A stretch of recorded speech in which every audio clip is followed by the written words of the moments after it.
Aktor sekaligus presenter Boy William dikabarkan kembali membatalkan pernikahannya dengan sang kekasih Karen Vendela. Isu tersebut mulai menyeruak beberapa hari belakangan ini. Sayangnya, Boy William sendiri belum mau memberikan penjelasan terkait kabar tersebut. Akan tetapi, ketika jadi bintang tamu di YouTube milik Maya Estianty, Boy William mengakui bahwa dirinya sedang break dengan Karen.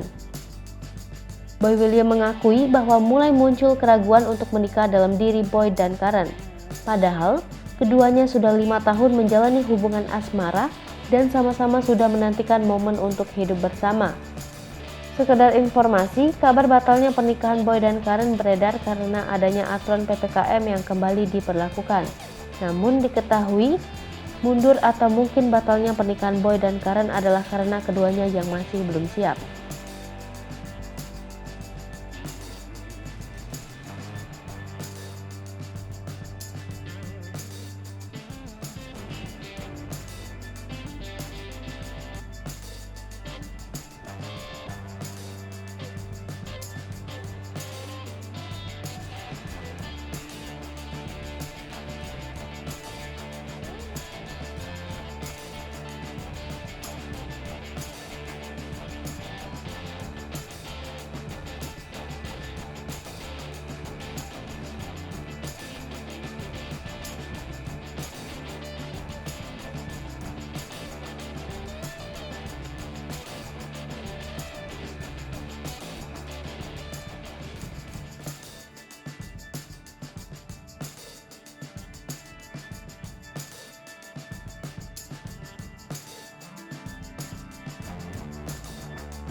Hai pemirsa Sri Popo TV, jangan lupa komen, like, dan subscribe, serta tonton terus berita-berita terupdate